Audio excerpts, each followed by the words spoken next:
इधर से देखो, मैं आप सबको प्रणाम करता हूं और आप बहुत अच्छा सुन रहे हैं। इसे प्लेन कर दीजिए भैया, आपका साउंड व्यवस्था बहुत अच्छी है ना। इको वगैरह सब बंद कर दो। मैं गाता नहीं हूँ, इसलिए नहीं गाता हूँ क्योंकि मैं नहीं गाता हूँ। इसको प्लेन रखो। आप जानते हैं क्योंकि इस देश के अंदर जो भी बड़े लोग होते हैं वो नहीं गाते हैं। बिल्कुल जबरदस्ती हंसने की जरूरत नहीं। नरेंद्र मोदी जी, महेंद्र सिंह धोनी, विराट कोहली, अमिताभ बच्चन, ये कोई भी नहीं गाते हैं, इसलिए मैं भी नहीं गाता हूँ। मैं बिना गाए ही अपना काम कर लूंगा। भाई संयम को बहुत बहुत धन्यवाद। श्रीवास्तव जी, आप बांसवाड़ा की धरती पे आकर के आपने गीत का बीज यहाँ पर बोया है। मैं आपसे 2 मिनट के लिए करबद्ध एक निवेदन करना चाहता हूँ। तो वीर रस के हिंदुस्तान के वर्तमान के योगेंद्र दादा की उपस्थिति में यह बात कह रहा हूँ। इस हिंदुस्तान में वीर रस के सबसे बड़े कवि श्रद्धेय श्री हरिओम पंवार जी ने यह बात कही है कि हिंदी के कवि सम्मेलनों से जिस दिन गीत मर जाएंगे उस दिन देश से कवि सम्मेलन भी मर जाएंगे। मैं आपके मेरे निवेदन पे एक बार पूरा सदन भाई श्रीवास्तव के लिए दोनों हाथ पर उठा करके ताली बजा करके ये बताया। बहुत बढ़िया। और ये बात मैं इसलिए कह रहा हूं क्योंकि ये पंवार जी ने कही है, ये मैंने नहीं कही। और पंवार जी ने जब ये बात कही कि गीत अगर मर जाएंगे तो कवि सम्मेलन मर जाएंगे, ये बात मेरे को मालूम थी। वो नहीं कहते तो भी, पर उन्होंने कह दी तो मेरे को और ज्यादा विश्वास हो गया कि वाकई में कवि सम्मेलन मर जाएंगे। तो मैंने उनकी बात में आके मेरे गांव में इसको छोड़ करके दूसरे 5-7 गीतकारों को बुलाया। हाँ, क्या 1.5-2 घंटे में कवि सम्मेलन मरने लगा। छोड़ करके क्यों बुलाया? फिर अध्यक्ष महोदय आए और उन्होंने कहा, बोले बैठिए बैठिए, जो जा रहे वो रुकिए, अभी प्रोग्राम में समोसे की भी व्यवस्था है। तो कवि सम्मेलन को फिर समोसे ने संभाला। अगले साल भी समोसे का नागरिक अभिनंदन हुआ। ये बांसवाड़ा है मेरे भाई। तमाम कवि मेरे हिस्से से बहुत लोग गायब हो गए, मंच के पीछे के कवि। मैं बहुत कम समय में आपके बीच में खड़ा रहूंगा क्योंकि अपन बांसवाड़ा के लोग हैं। अपने को ये पता है कि जिसने माल लिया है उससे माल वसूलेंगे। इस नगर पालिका से अनामिका अंबर बहुत पैसे लेकर के जा रही है, अपन उससे पैसा वसूल करेंगे। योगदा बैठे हुए हैं, योगदा बहुत टाइम के बाद में यहाँ आए। योगेंद्र जी को भी हम सुनेंगे। मैं मेरा भी समय इनको दे दूंगा कि ये 2 कवि हैं, यहाँ पर सुनाए। हमारे वीर रस के छोटे बड़े प्यारे कवि, इन्होंने इतनी बढ़िया बात कही। मेरे प्यारे भाई कमल, तुमने कि तरण धरी ओट कहत वेदे ही। बांसवाड़ा के बहुत प्यारे लोगों, मैं 2 मिनट का समय लेना चाहता हूँ। ब्रज भैया, जिस भाई ने ये कहा कि तरण धरी ओट कहत वेदे ही, एक तिनके की ओट से माँ जगत जननी जानकी रावण से बोल रही है और रावण वो तिनका भी क्रॉस नहीं कर सका। ये बात हमारे भाई ने बताई, परंतु वो क्रॉस क्यों नहीं कर सका ये इसने नहीं बताई। और इसने इसलिए नहीं बताई क्योंकि ये इसको नहीं मालूम है, ये मेरे को मालूम है। और मेरे को इसलिए मालूम है क्योंकि ये जो बात किसी को मालूम नहीं रहती वो मेरे को मालूम रहती है। बांसवाड़ा के अंदर भैया, ये जो बांसवाड़ा है ना कमल भाई, ये पूरी दुनिया के दिव्यास्त्रों को यहाँ बांसवाड़ा के विद्वान लोग, हमारे मेरा छोटा भाई कुलदीप यहाँ पर बैठा हुआ है, अखबार के लोग बैठे हैं, चैनल वाले लोग बैठे हैं। शायद आपने कभी सुना नहीं हो, महाभारत का वन पर्व पढ़ी है। महाभारत का वन पर्व कहता है ब्रज भैया कि जब पांडव अज्ञातवास काट रहे थे तो इस बांसवाड़ा के घने जंगलों में उन्होंने जो अपना समय बिताया, इस बांसवाड़ा के घने जंगल में अर्जुन ने अपनी गांडीव, भीमसेन ने अपनी गदा, युधिष्ठिर ने अपना भाला, नकुल ने अपना खड़ग और सहदेव ने अपनी तलवारें, वो जो दिव्यास्त्र उन्हें मिले थे वो उन्होंने वो 1 वर्ष भर के लिए इस बांसवाड़ा के घने जंगल में छिपा करके अपना रूप बदल करके इस, आपको ये बात किसने बताई?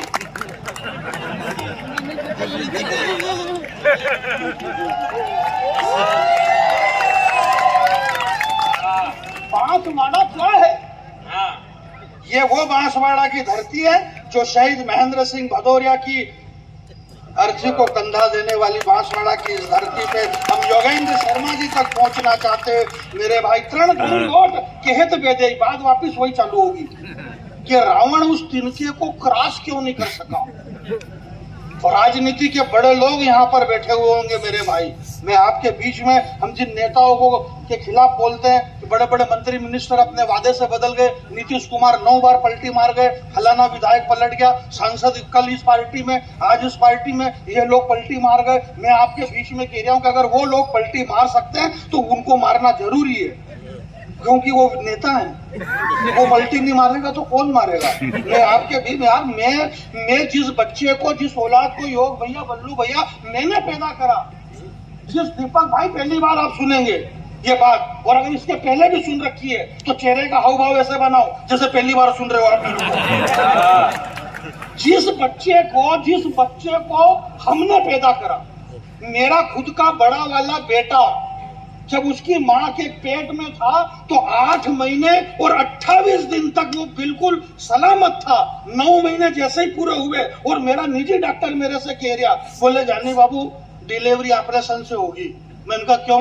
बोला बच्चा पलटी मार गया।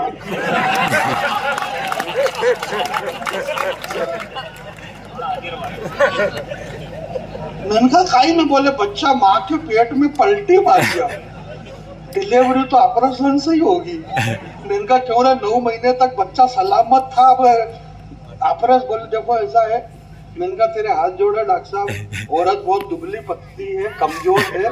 बोले नहीं वो तो ऑपरेशन से ही होगी डिलीवरी। तो 20,000 रुपए डॉक्टर साहब को दिए, तब जाके बच्चा वापस सीधा हो गया। बढ़िया क्या, हमारी खुद की औलादे पलटी पेट में मार जाए तो ये तो नेता इनका क्या बरोबर कभी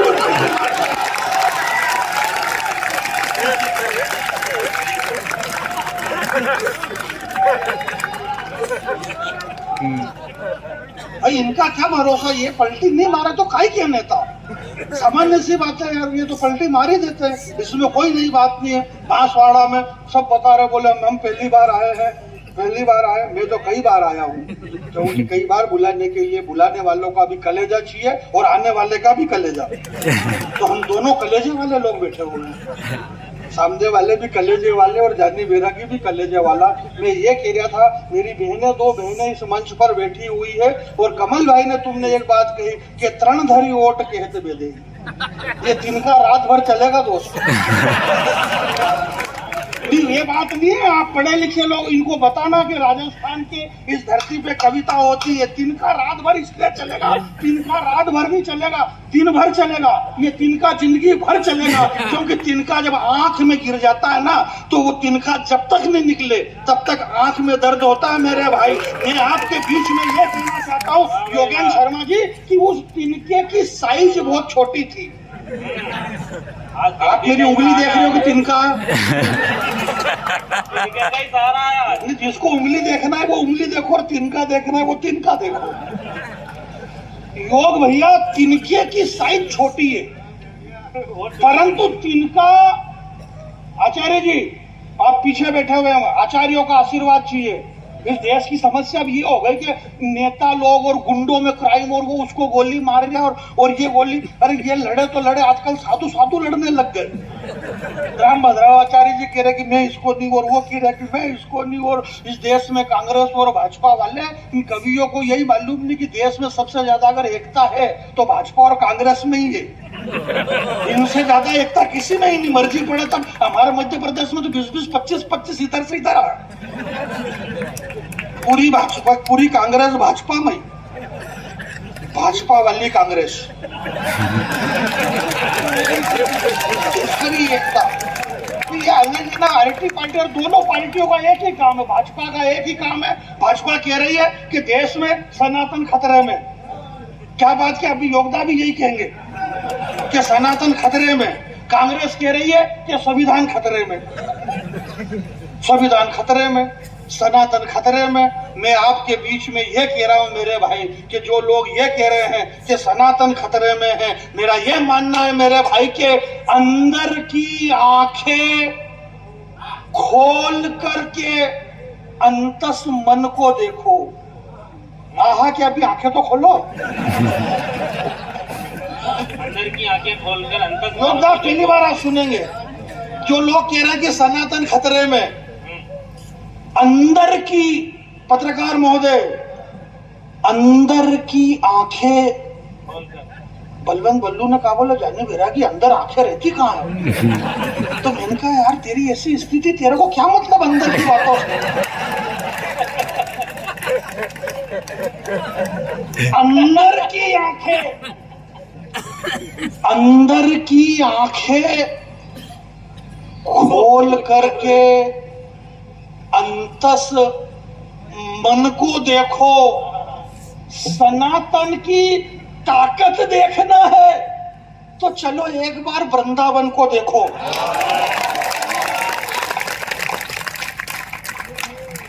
अंदर की आंखें खोल करके अंतस मन को देखो, सनातन की ताकत देखना है तो चलो एक बार वृंदावन को देखो।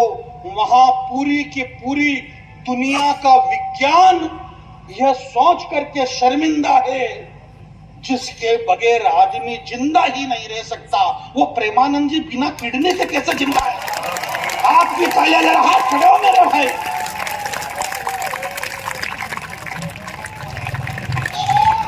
सनातन खतरे में, सनातन को खतरे में डालने वाले और कहने वाले स्टेलिन दक्षिण भारत से बोल रहा है कि सनातन को मिटा देंगे। ऐसे कैसे मिटा दोगे यार तुम? मिटेगा तो मिटाओगे ना। हम ऑलरेडी नहीं मिटेंगे, और इसलिए नहीं मिटेंगे क्योंकि सनातन पे जो खतरा करता है ना, हमला करता है, उस सनातन पे हमला करने वाला वो दिग्विजय दिग्गांत रावण जिसके चलने से धरती हिलती थी, वो एक तिनके को क्रॉस नहीं कर सका। इसलिए नहीं कर सका क्योंकि वो सनातन है पीछे। आपको फिर भी मालूम नहीं कि वो क्यों नहीं क्रॉस कर रहा। वो इसलिए क्रॉस नहीं कर रहा कि ये जो घास का तिनका है, ये घास का तिनका कहां से पैदा होता है? ये घास का तिनका जमीन में से पैदा होता है। इसलिए घास का छोटा सा तिनका, एक छोटा सा पौधा है, वो धरती का बेटा है घास का तिनका। और वो जो पीछे बैठी हुई सीता है, वो सीता भूमिजा, वो भी धरती से पैदा हुई है। इसलिए सीता का भाई है वो तिनका। और अगर भाई अपने साथ में है तो दुनिया के किसी भी दादा की औकात नहीं है कि बहन के सामने देख ले आंख उठा करके।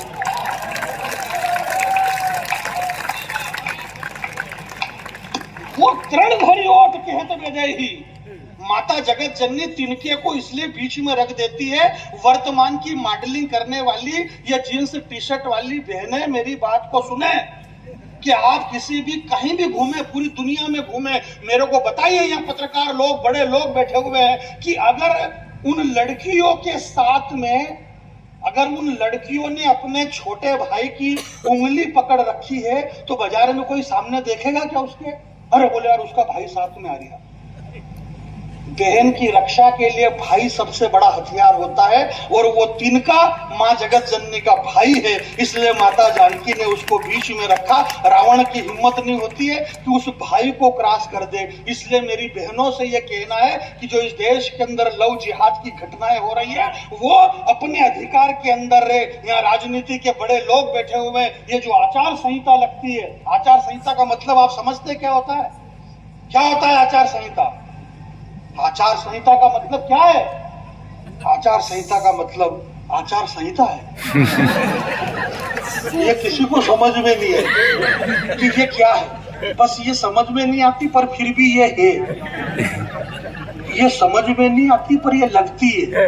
एक सामान्य जो परिवार होता है ना, सामान्य परिवार के घर में जब शादी ब्याह होती है तो शादी आने से पहले उसका छोटा सा घर है। आचार संहिता क्या है? छोटा सा घर है, और छोटे से घर में इतना कंजेस्टेड मामला है, परंतु उसके घर में जब शादी आती है तो मोहल्ले में वो औरतें बात करती, बोले तुम्हारे पिंटू की शादी है? बोले हाँ, पर हमारा घर बहुत छोटा है, 50,000 रुपए 3 रुपए सैकड़े से ब्याज में लिया, और घर के ऊपर 10 बाई 10 का एक कमरा बनाया ताकि दूल्हे दुल्हन को बैठने उठने में असुविधा नहीं हो। तो वो 10 बाई 10 का कमरा 50,000 रुपए उधार लेकर के वो बाप बनाता है, उस पिंटू की शादी करता है। ब्राह्मण के अग्नि के सामने 7 फेरे होते हैं, शादी होती है, और फिर वो दूल्हे और दुल्हन उस 10 बाई 10 के कमरे में। वो जो 10 बाई 10 का कमरा है ना, वही 140 करोड़ आबादी पैदा कर गया हिंदुस्तान के अंदर। होना सब है, बस वही आचार संहिता है। काम सारे होंगे, परंतु कहाँ होंगे? आचार संहिता के अंदर। वो कमरा बनाओ, भाई कमरे की क्या जरूरत, जब मालूम है कि ये इससे शादी करके लाया है, परंतु नहीं कमरा तो होना। तो आचार संहिता लगना, दारू बटेगी, मुर्गे बटेंगे, सब बटेंगे, परंतु आचार संहिता हो ना चुनाव में।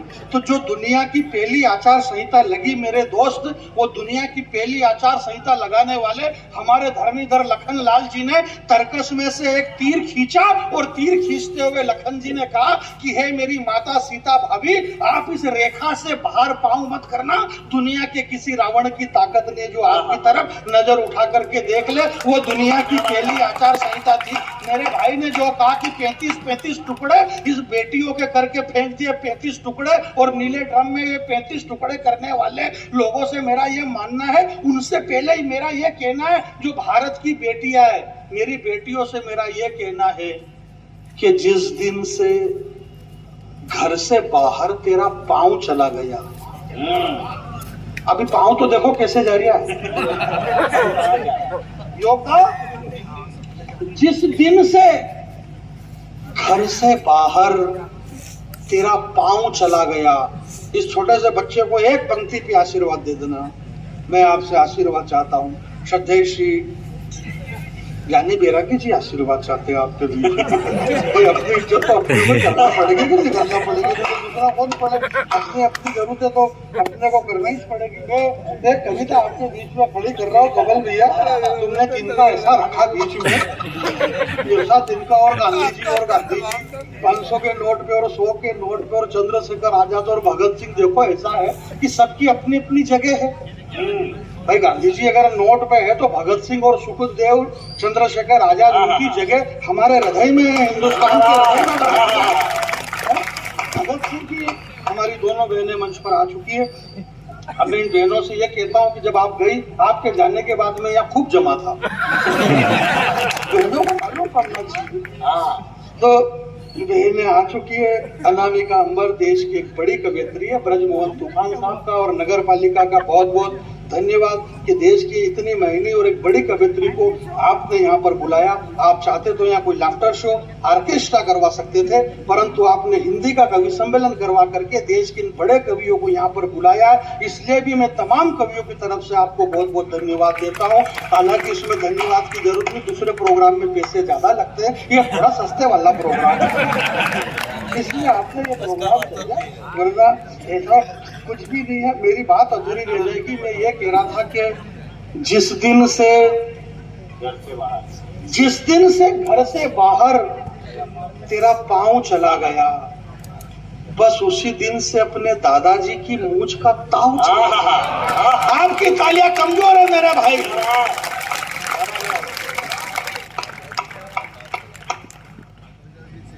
बस अब ताऊ चला गया, क्या बचा? अब इसको आगे कैसे बढ़ाए? डोकरे की मूंछ का ताऊ ही चला गया। तो छोरी भाग गई। बोला क्यों भाग गई? बोले वो रील बनाती थी, रील। आपने सुना 100 साल 200 साल 500 साल पहले ये दिल शब्द कहीं भी था क्या?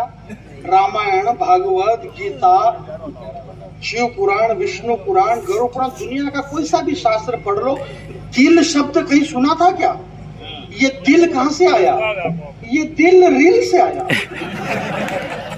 एक जमाने में हम लड़के लड़की देखने के लिए जाते थे, सगाई करने के लिए। बोले बच्चा क्या करता है? बोले बच्चा फलाने कॉलेज में पढ़ता है, फलाना बिजनेस करता है, फलाना धंधा करता है। आज आप पूछो बोले क्या करता है?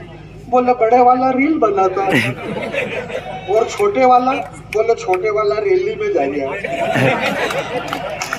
बोले रैली में क्यों जा रहा है? बोले देश खतरे में है। जिस दिन से घर से बाहर तेरा पांव चला गया, उसी दिन से अपने दादाजी की मूंछ का ताव चला गया। और तूने हंसते हुए कह दिया कि ये दिल का मामला था। तूने हंसते हुए कह दिया। बांसवाड़ा के प्यारे लोगों, एक लाइन है कि तूने हंसते हुए ये कह दिया कि ये तो मेरे दिल का मामला था, इसलिए दिल चला गया पड़ोस के आजम पर। तूने इतना भी नहीं सोचा रे यार कि अपने बाबूजी कैसे जाएंगे अब समाज की जाजम पर।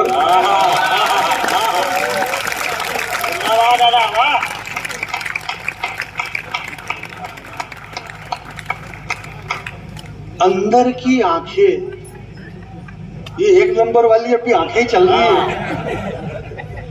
अंदर की आंखें खोल करके अंतस मन को देखो, सनातन की ताकत देखना है तो चलो एक बार वृंदावन को देखो। वहां दुनिया का सारा विज्ञान यह सोच करके शर्मिंदा है कि जिसके बगैर आदमी जिंदा ही नहीं रह सकता, वो प्रेमानंद जी बिना किडनी के कैसे जिंदा है। और शर्माते हुए विज्ञान ने कहा, एम्स में दिल्ली के तमाम डॉक्टरों ने कह दिया कि ये प्रेमानंद जी नाम के जो बाबा हैं, इनकी दोनों किडनियां खराब है। मैं 5 मिनट आपका समय चाहता हूं। एम्स में यह कहा गया डॉक्टरों ने कि दोनों किडनियां इस बाबा की खराब है, इसलिए ये बाबा 15 से 16 महीने से ज्यादा जी नहीं सकते।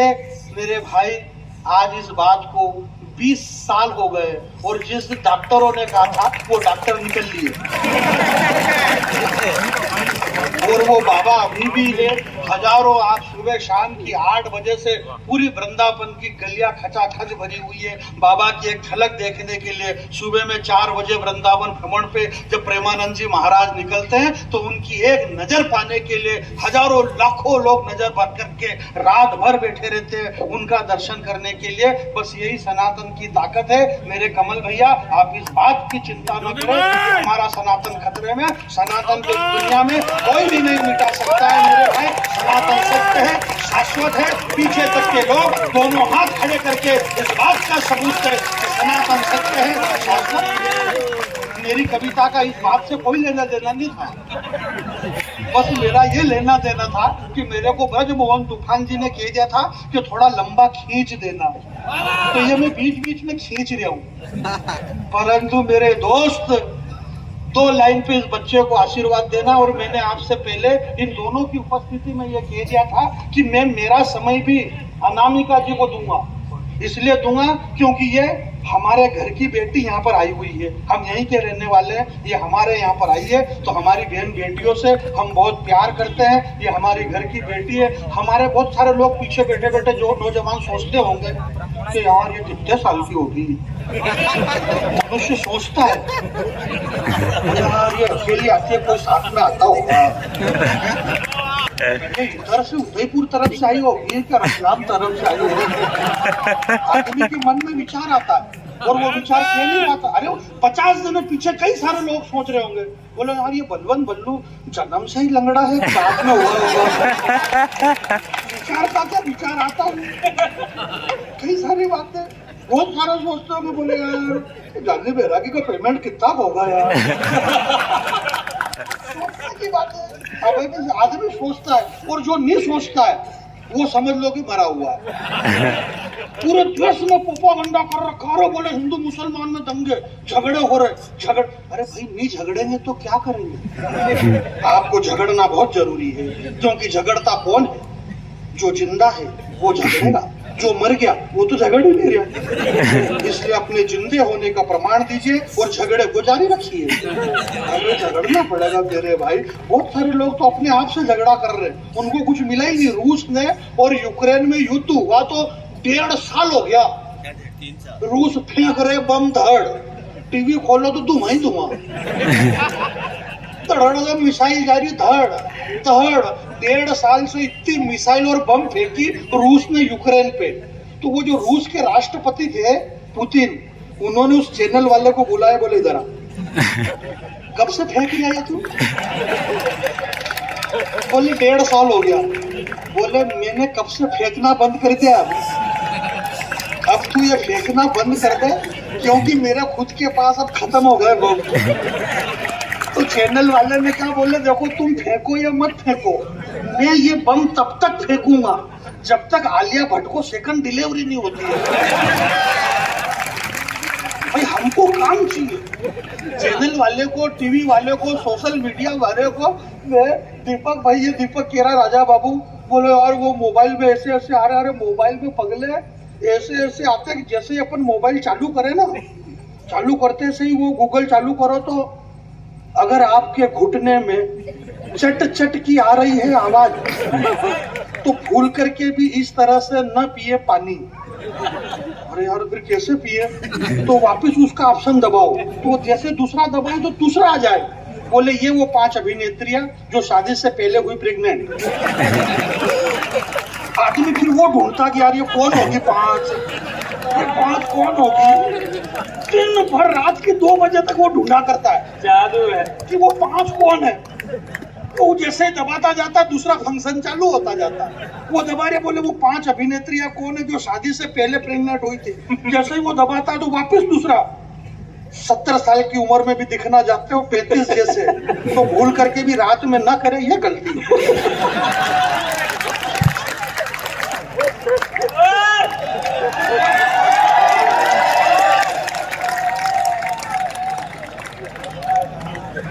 बस उसको टटोला करो रात भर। मैंने देखा कि यार ये जो नवा छोरे लड़के हैं ये रात भर मोबाइल में चलाते क्या है, तो वो मालूम पड़ा कि बस ये ऐसे ही चलाते रहते हैं, वो ढूंढते रहते वो 5 कौन है, वो 5 कौन। ऐसे ऐसे ज्ञान बगाड़ते, भगवान की कसम पानी पीने पे ज्ञान दे रहे हैं, भूल करके भी ना पिए फ्रिज का ठंडा पानी। फिर एक दूसरा आया, बोले अगर लंबा उम्र जीना चाहते हैं तो तांबे के लोटे का पिए पानी।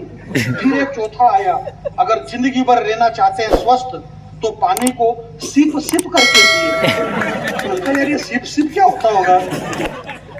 इतने ज्ञान दिए पानी पे, बोले लेटे लेटे कभी न पिए पानी। अगर लीवर को सलामत चाहते हैं तो बैठ के कभी न पिए पानी, घुटने के बल न पिए पानी, लेटे लेटे न पिए पानी, ठंडा पानी पीजिए, मटके का पानी पीजिए, तांबे के लोटे का पानी पीजिए। मेरे गांव में एक डोकरा 80 साल का इस टेंशन में मर गया कि ओ हो मैं 80 साल का हो गया, मेरे को तो पानी पीना ही नहीं आया।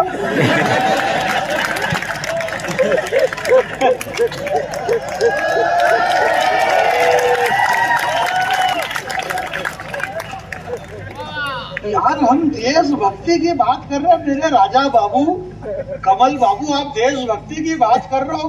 देशभक्ति अपने अंदर टटोलो, या अंदर टटोलो देशभक्ति।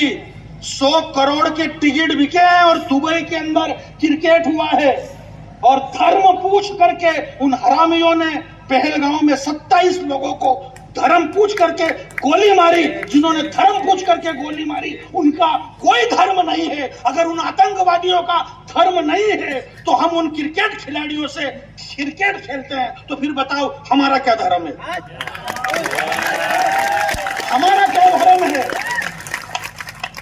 चंद सिक्कों से नहीं, अखबार के लोग।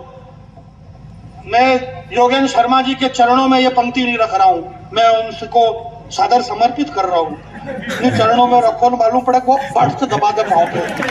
एक तो पहले से आदमी इतना मोटा दिया, बहुत सारे लोगों को डाउट है कि ये दादा फुर्सत में कथा भी करते हो।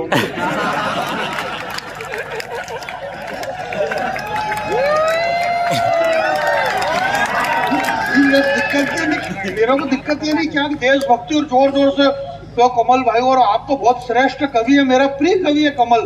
इसने अभिमन्यु पे खंड काव्य लिखा है, इस बात को ताली बजाइए। इस उम्र में अभिमन्यु पे खंड काव्य लिखने वाला पहला कवि है ये बच्चा। अब आप मानो या नहीं मानो, पर मैंने फेंक दी है।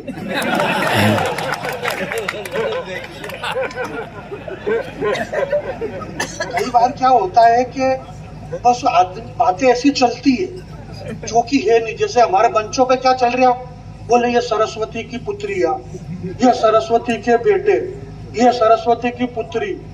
तो ये जो रोहिणी पंड्या जी बोले ये सरस्वती की पुत्री रोहिणी पंड्या, तो एक दिन इसकी मम्मी ने सुन लिया तो वो टेंशन में आ गई कि ये मेरी पुत्री तो सरस्वती की पुत्री, ये उसकी पुत्री, तो फिर मैं क्या कर रही थी? बस ये चलाई जा रही है, जबकि ऐसा है कुछ भी नहीं है। इनकी जुबान पर सरस्वती बसती है। एक और आया संचालक, बोले एक ऐसे कवि को बुला रहा हूँ जिसकी जुबान पे सरस्वती का निवास है।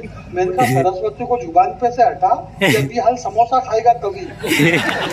तो सरस्वती कहाँ करेगी समोसे में अंदर, तो वही सरस्वती को तो हटा बीच में। कहने का मतलब जो है ही नहीं, अभी ऐसी ऐसी फैशन चली, कवियों ने नई फैशन चलाई, राम पे गीत लिख रहे और ऐसा ऐसा लिख रहे राम पे साहब के तुलसीदास जी ने भी नहीं लिखा। राम जी की उंगलियां ऐसी है और उनकी भुजाएं ऐसी थी, उनके आंखें ऐसी है और ऐसा है, हनुमान जी को ऐसा। मेरे प्यारे दोस्तों, AI जो चला है, इस AI से आप सुंदर चित्र तो बना लोगे, परंतु सुंदर चित्र के अंदर अच्छा चरित्र कहां से लाओगे?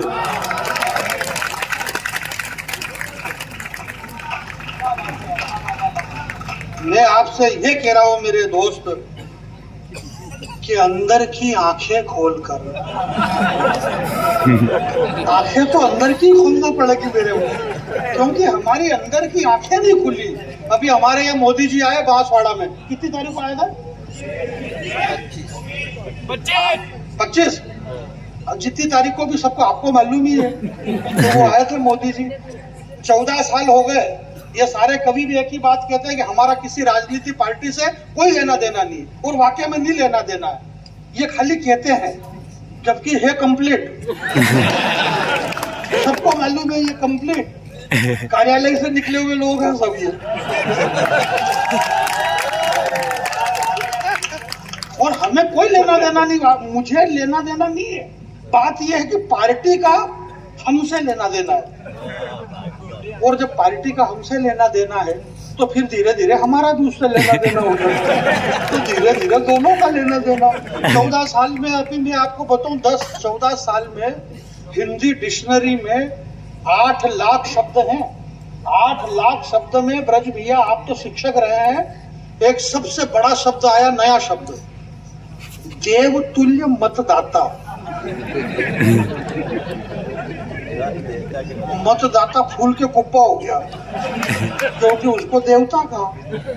अब जब मोदी जी आए तो देवता चले रहे भैया, देवता गली मोहल्ले में से, गांवड़ों में से ट्रैक्टर और टेम्पो में भर भर के देवता आ रहे, पाँव लटका लटका के देवता आ रहे ट्रैक्टर पे। और ट्रैक्टर, देवताओं की सुविधा क्या, 4 पूड़ी के अंदर एक हरी मिर्ची फंसी हुई, इतने में देवता खुश, देवता खुश। 4 पूड़ी और एक हरी मिर्ची। अब योग से हुआ ये कि यार वो एक ट्रैक्टर आ रहा था, उसमें सब लबालब भरे हुए, पांव लटकाए हुए बैठे थे, तो योग से वो ट्रैक्टर की ट्राली पलटी खा गई। अब वो ट्राली पलटी खा गई तो 2-3 देवताओं के हाथ दब गए, तो वो हाथ टूट गए उनके, तो वो माथे आ गए, बोले अगर हमारा मुआवजा चाहिए, हमारा मुआवजा चाहिए। मैं आपसे ये कह रहा हूं मेरे दोस्त कि जिन्होंने धर्म पूछ करके गोली मारी, उन अधर्मी लोगों का कोई धर्म नहीं है, परंतु उन क्रिकेट खिलाड़ियों से अगर दुबई के क्रिकेट मैदान में हम क्रिकेट खेलते हैं तो फिर हमारा क्या धर्म होगा। बांसवाड़ा के लोगों, कवि सम्मेलन को अनामिका अंबर जी तक पहुंचाना, योगेंद्र शर्मा जी तक पहुंचाना, मैं ये कह रहा हूं कि चंद सिक्कों से नहीं, वतन से, चंद सिक्कों से नहीं, शहीदों से मोहब्बत है। ये विश्वास दिला करके बताइए। सोशल मीडिया पे और चैनलों पे ये चलाया गया कि हमारे खिलाड़ियों ने उनसे हाथ नहीं मिलाया, हमने हाथ नहीं मिलाया। योगेंद्र, हमने हाथ नहीं मिलाया, हमारे खिलाड़ियों ने पाकिस्तान से हाथ नहीं मिलाया, पाकिस्तान से हाथ नहीं मिलाया। एक लाइन आपके चरणों में रख देता हूं मेरे भाई, जरा पीछे तक के लोगों, चंद सिक्कों से नहीं, शहीदों से मोहब्बत है तुम्हें, ये विश्वास दिला करके बताइए। और तुमने हाथ नहीं मिलाया तो अच्छी बात है, अगर है हिम्मत तो उन शहीदों की विधवाओं से आंख मिला करके बताइए।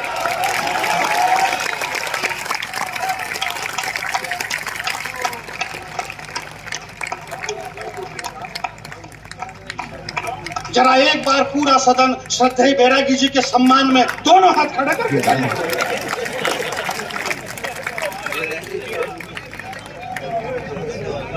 बात ये नहीं, जो बात कहना चाहिए वो बात कहना चाहिए। पत्रकार महोदय बैठे उत्तर प्रदेश के, बोले मैं उत्तर प्रदेश से आया हूँ। अरे उत्तर प्रदेश से आया, उत्तर प्रदेश में अखिलेश यादव ने कहा, बोले कृष्ण भगवान हमारी जात के, कृष्ण भगवान तो हमारी जात के हैं। अरे यार बात इशारे में समझ लेना, जो योगी है वो कह रहा, बोले कृष्ण भगवान हमारी जात के हैं। तुम्हें क्या बात पूछना थी और तुम क्या बात पूछ रहे हो? तुम्हें क्या बात पूछना थी और तुम क्या बात पूछ रहे हो? जिसने पूरा जगन, तुम्हें क्या बात पूछना थी और तुम क्या बात पूछ रहे हो? जिसने पूरा जगत बनाया, उस जगन्नाथ की जात पूछ रहे हो? पूछना ही है ना, पूछना है, पूछना ही है तो पूछिए, अपने आप के पाप से कैसे डरा जाए। पूछना ही है तो ये पूछिए कि अपने आप के पाप से कैसे डरा जाए। और ये भी नहीं पूछ सकते हो तो फिर ये पूछिए कि चुल्लू भर पानी में डूब के मरा कैसे जाए। इस देश के अंदर मेरे भाई नदियों का पानी घुस गया, गंगा का, यमुना का, मथुरा, वृंदावन और पूरा पंजाब लबालब पानी ही पानी। इतना पानी गिरा, इतना पानी गिरा, सारी नदियों उफान पे, इतना पानी, गांव के गांव डूब गए, पूरा पंजाब डूब गया। पहाड़ धंसने लगे अब की बार बारिश में, इतने पहाड़ धंसे। ये पहाड़ उत्तराखंड में क्यों धंसे, ये क्यों धंसे, ये मेरे को नहीं मालूम क्यों धंसे, पर पहाड़ धंसे। और वो इसलिए धंसे क्योंकि पहाड़ अपनी जगह थे, हम पहाड़ में जाकर के फंसे। बात में बहुत बड़ी कह रहा हूँ, पहाड़ अपनी जगह थे, पहाड़ इसलिए धंसे क्योंकि मनुष्य जाति पहाड़ में जाकर के धंसे। वो प्रकृति है, हमने, तुमने, इन्होंने, उन्होंने, सबने मिलकर के कई नदियां बर्बाद कर दी, तो कई नदियों ने मिलकर के हमारी कई सदियां बर्बाद कर दी।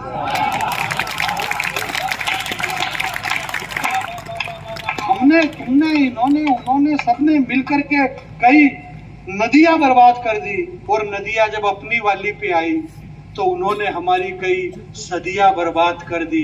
आगरा के अंदर हाथरस के दाऊ जी के मेले में मैं गया तो मैंने देखा कि 25 लाख रुपए का चंदा आगरा जोन की, वहां की जो किन्नरें थी, उन किन्नरों ने 25 लाख रुपए इकट्ठा करके पंजाब में बाढ़ पीड़ितों को पहुंचाया मेरे भाई। तो मैंने ये कहा कि गांव, गली, मोहल्ला, चौपाल सब पानी ही पानी भर गया है।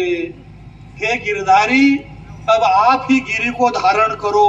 हमारी तो आंखों का पानी मर गया है, हमारी तो आंखों का पानी मर गया है। मैं ये कह रहा था कि अंदर की आंखें खोल करके अंतस मन को देखो। मुझे विदा करना, अंतस मन में मेरा समय 1.5 घंटे तक मैं यहाँ पे खड़ा रह सकता हूँ, परंतु मैं नहीं रहूंगा क्योंकि इनको अगले साल नहीं आना है, मेरे को वापस आना है।